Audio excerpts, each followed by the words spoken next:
Hello, my friends, and welcome back. Thank you very much for being with me again today. About 5 to 6 topics. It depends how many subtopics of the topics we have. And most of them are related to the war in Ukraine.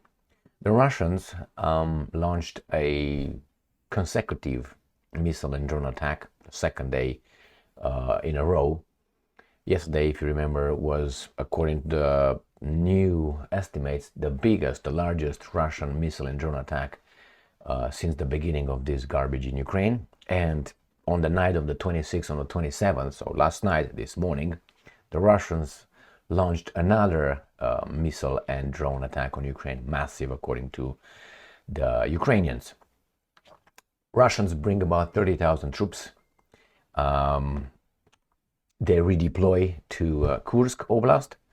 The Russians breached the Ukrainian defenses in Donetsk Oblast. What else we have here? The Ukrainians capture 594 Russian soldiers. That's very interesting. Then we hear Sirsky, the Russian commander-in-chief of the Ukrainian military, describes the situation in Pokrovsk as difficult. That's where is in Donetsk. The Russians breached the defenses. That means they will advance towards Pokrovsk and further.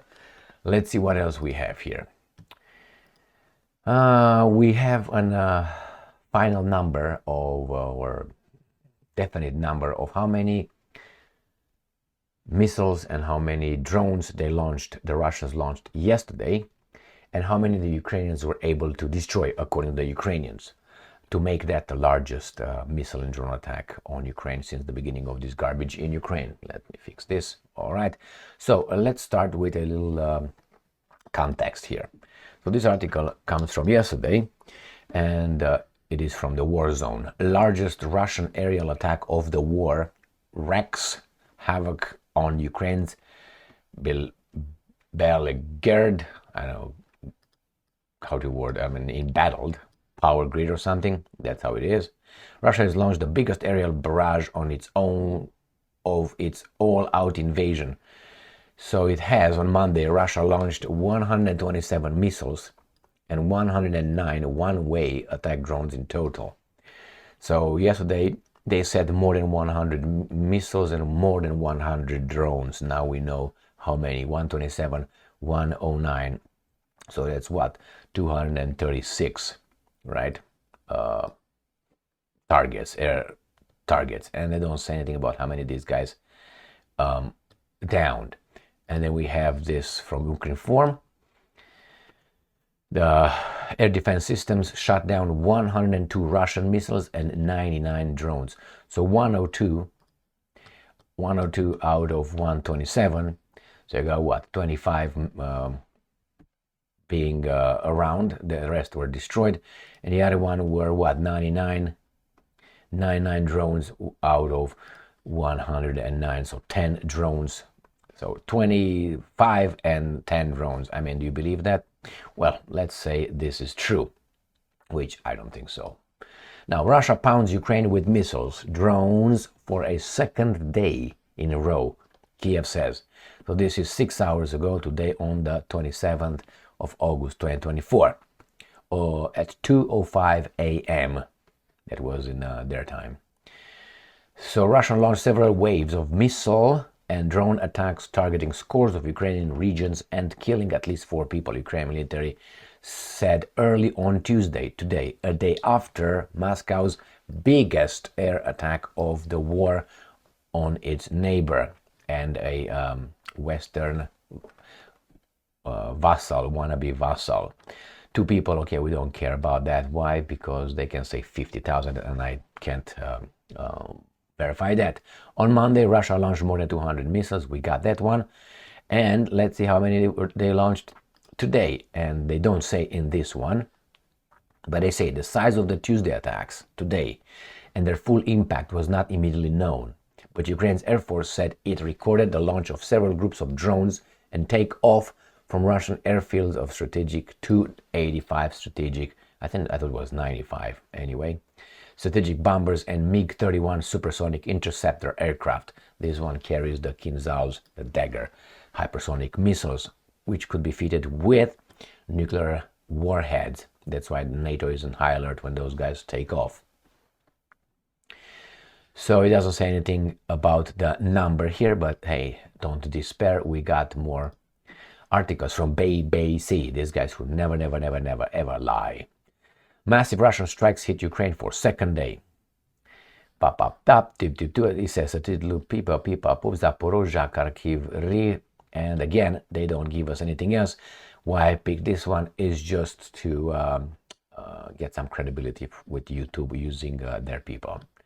Next one, 4 people killed, Zelensky. Now this one I think gives us some numbers, if not the second one.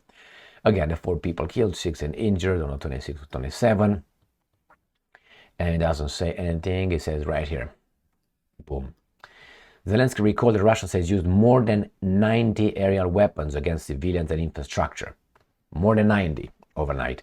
81 Shahed drones as well as cruise ballistic and aerial missiles. And we're going to find out how many the Ukrainians downed. So 81 Shahed drones as well as, so more than 90 this time. The other one was what, 230 some, 36 or something. So let's go back to this one. There's no more information here. Russia launched 236 aerial Monday. They don't give us anything for today yet, but as I said right here, 10 missiles now they tell us here. Lieutenant General Mykola Oleshchuk, commander of Ukrainian Air Forces, said that Russia has attacked Ukraine with 10 missiles of various types and 81 Shahed attack drones, and the Ukrainian Air Forces managed to destroy 5 cruise missiles and 60 UAVs on the night of 27 of August. Now we got that right? All right. And these guys give us at least 6 Russian drones fly into Belarus overnight. So what did they do? They went in and they went out to hit from different angle. And again, I picked this one because they told us that they use right here. As Ukrinform reported earlier, since the night of August 27, Ukrainian air defense forces have shot down 5 Russian Kh-101 cruise missiles and 60, and this is always jumping because it's a Ukrainian site and they're jumpers, and 60 Shahed 131, 136 attack drones. All right, let's go now to the prisoners. And here is the prisoners. Ukrainska Pravda. 594, 600 Russian soldiers have been captured in Kursk Oblast. Can you believe that? 600 people? I mean, it's not impossible, but let's see what that is, right? Kursk is located in this area here in Russia.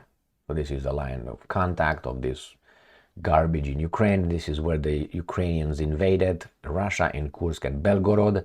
So in this little area here, the incursion of the Ukrainian or NATO, whatever you want to call them, they captured 600 soldiers.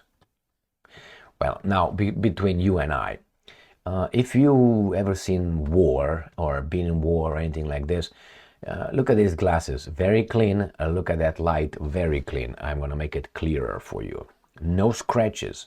My glasses are, and I have many glasses, sunglasses that is, don't look as beautiful as these guys' clean smile.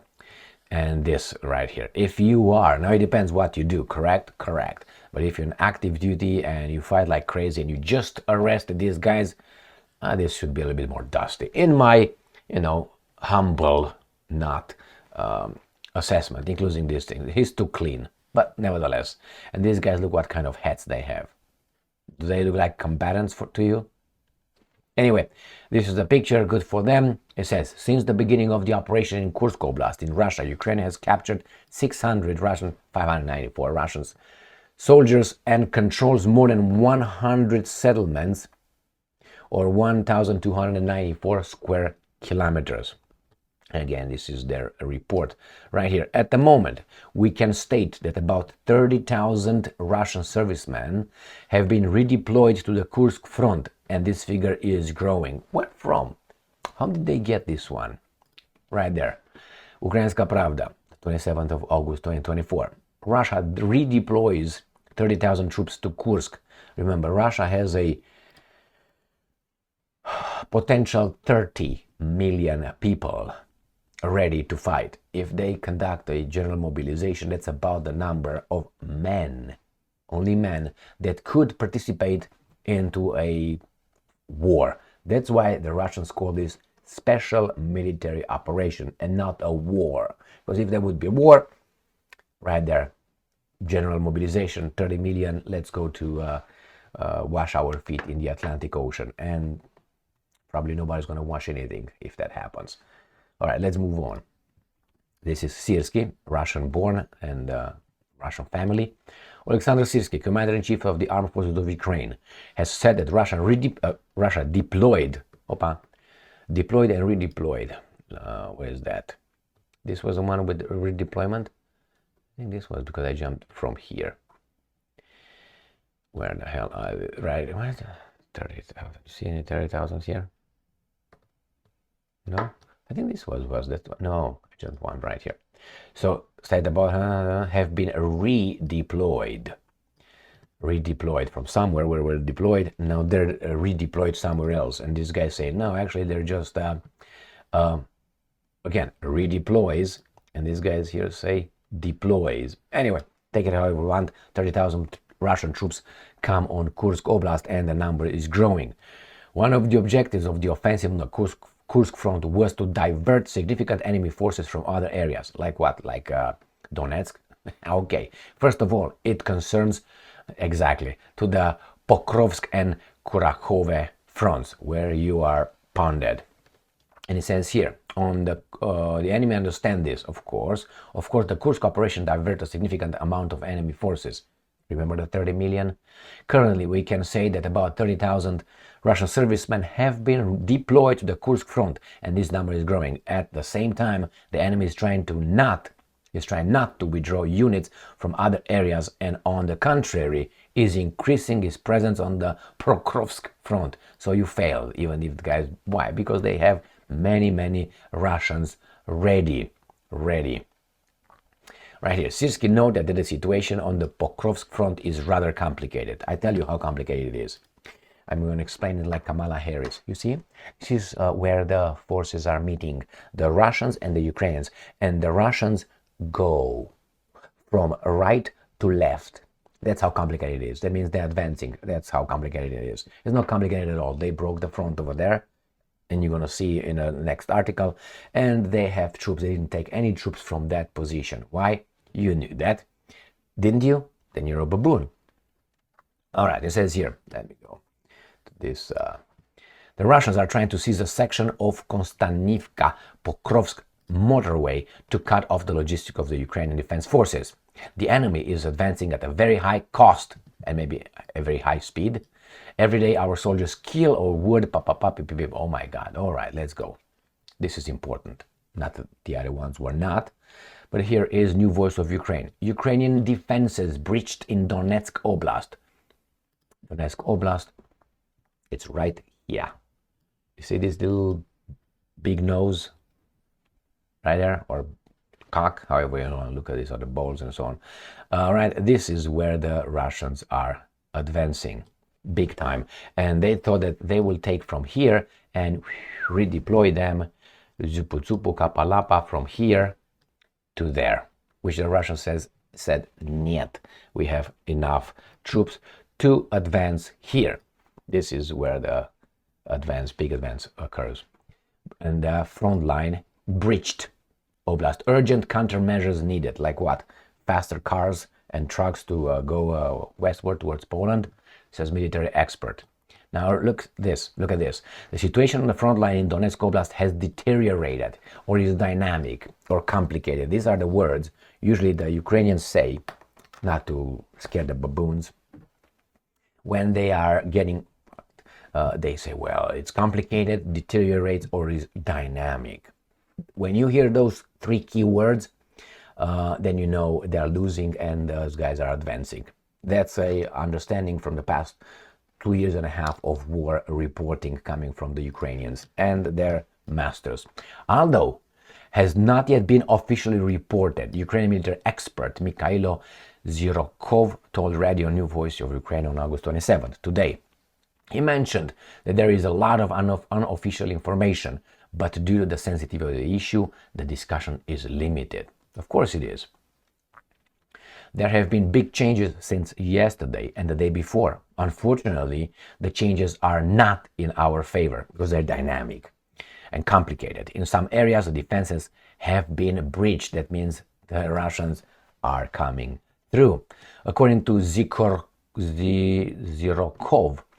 that's a Russian name, but anyway, the Donetsk sector remains a top priority for the Russian forces. And I'm quoting, the fact that Putin and his military decided not to defend Kursk, decided just let it be, Kursk Oblast, but to throw all forces. How in the hell? Obviously, it's not all forces because they still have 30,000 to redeploy, right? To the Pokrovsk and Donbass fronts was a surprise for me personally because it is obvious that the defense of one's own territory should be a priority. But the situation is what it is. If there is no counteroffensive operation on our side in the coming weeks, the front line there may literally collapse. I think so.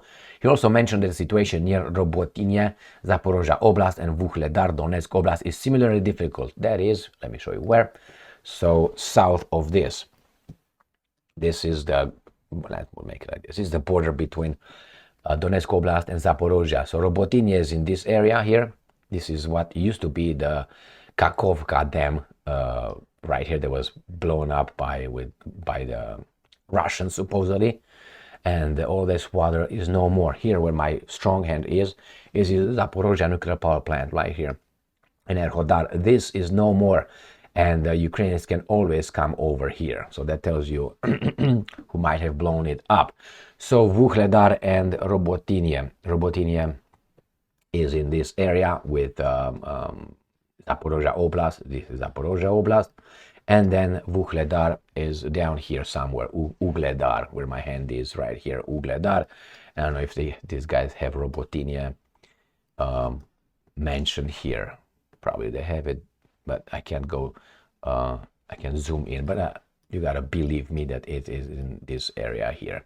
All right, so let's see what else this guy is saying. So in Zaporozhye, right here, and in the south of Donetsk, this is where the Russians advance, as well as in here. So all this strong hand right here is in deep doo-doo for the NATO troops. That's how I would call them anyway. He also mentioned that the situation near Robotyne, Zaporozhye Oblast and Vuhledar Donetsk is similarly difficult, and that the Supreme Commander's staff and the General Staff must take urgent action in the coming days. We don't have troops anymore. Bring some more NATO troops under the disguise of volunteers. As I said, they come as military units from NATO countries to Poland. They take off their country's military uniforms, take the Ukrainian volunteer uniform, take a picture of a volunteer. They put the picture here when again, boom, boom, and the Russians come and check them. Oh, it's a volunteer.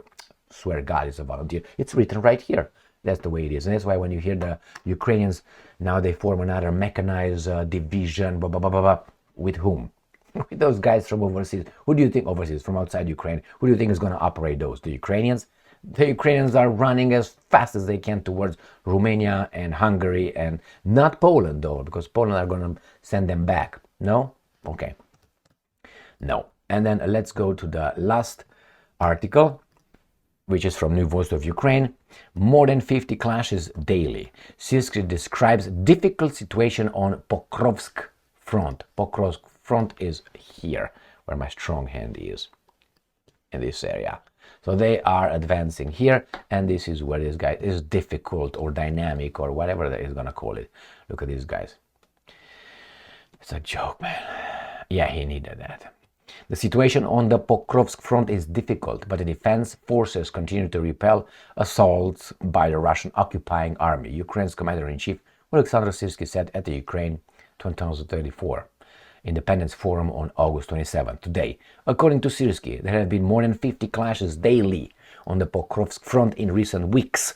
Oh, there's nothing, right? In general, the offensive actions are being carried out by infantry assault groups. That means on foot.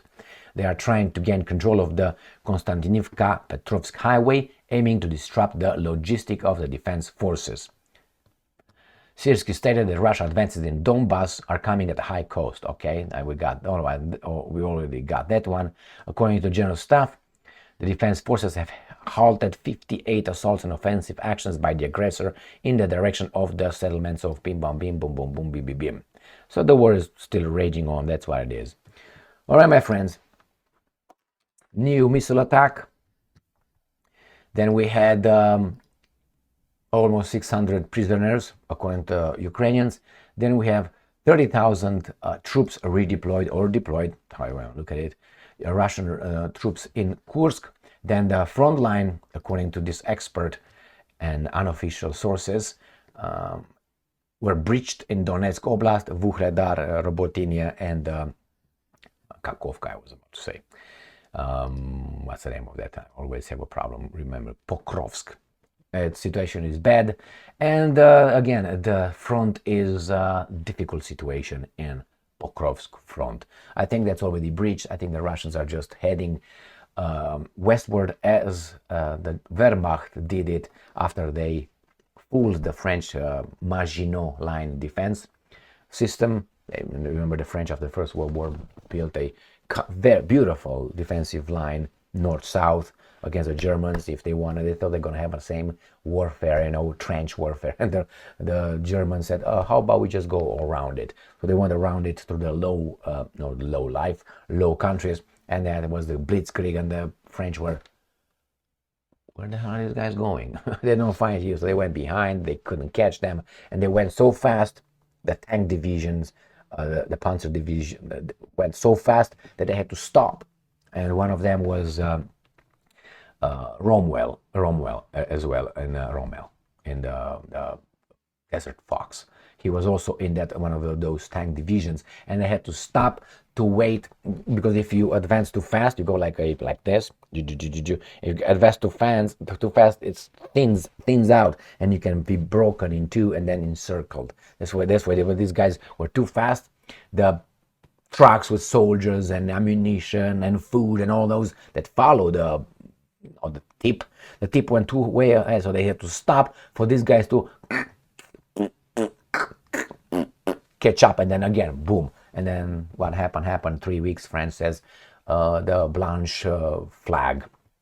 All right, my friends, thank you very much for being with me again today. Stay strong, stay smart, look for the truth, and be just. See you later.